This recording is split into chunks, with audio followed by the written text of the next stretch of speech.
This series is called Cloth Road, and I have to say it is one of the more unique series I've ever read. I can't think of another series that's had a premise like this.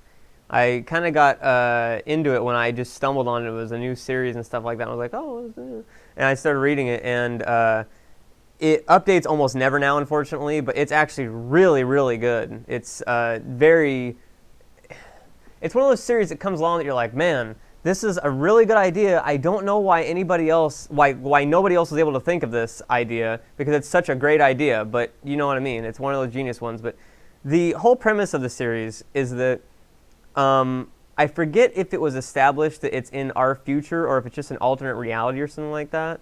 But it's basically in a future or some sort of timeline where the Earth is covered by a gigantic cloth sheet. Like basically a man-made ozone layer, because our ozone layer burned out and we have to have this to protect ourselves from the sun, from the ozone layer and stuff like that, right? However, the series, much like here, I got a good way to explain this. Much like how Toriko, if you've read that, is pretty much food. Like everything in the entire series is about food. People have like food clothes, food weapons, food fucking whatever, etc. You know. This series is about clothing and fashion. That's basically what this is. So it's like the highest paid people, like the celebrities of this world, are fashion models, and they basically fight like these insane fights that are like shit out of fucking Evangelion meets Dragon Ball Z.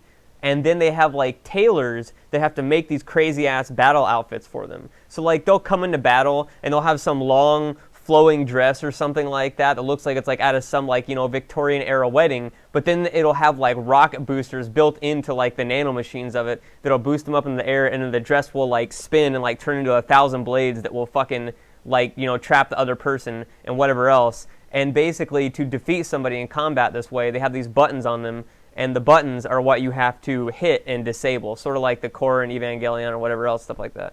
And it's not to the death. People generally don't get killed in these battles and stuff like that, but it is very violent, and people do get their ass kicked pretty severely.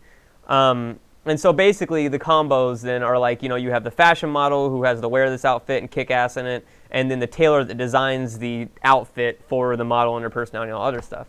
But it's very well done in terms of the universe that comes with it, in that they establish that clothing and fashion and cloth in general, which is why it's called Cloth Road, is like the big thing in it. And clothing permeates like every aspect of life, and they show it in a bunch of really inventive ways how it does do this.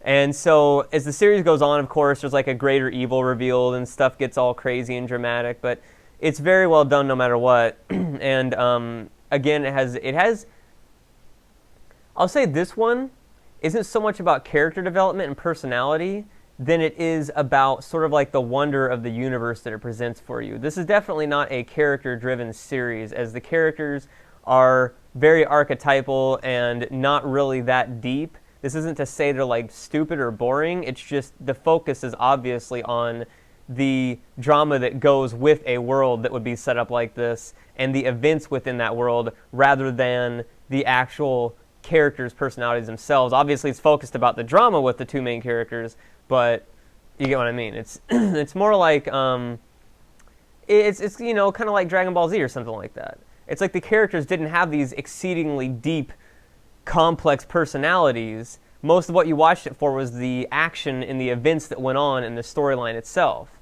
And so that's kind of like what this is. This is like the Dragon Ball Z and Toriko of fucking clothing, or the clothing version of those, something.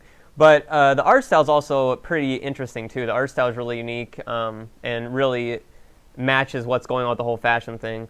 But I highly do recommend check it out, like all the other ones I'm reviewing. And again, it's called Cloth Road, and it is very well done. I will warn you that there are maybe 3 or 4 not safe for work moments in it. They're nothing like gratuitous orgy nudity stuff.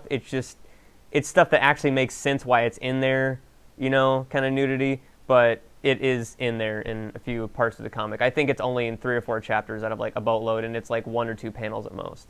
So, yeah. But anyways, Cloth Road, and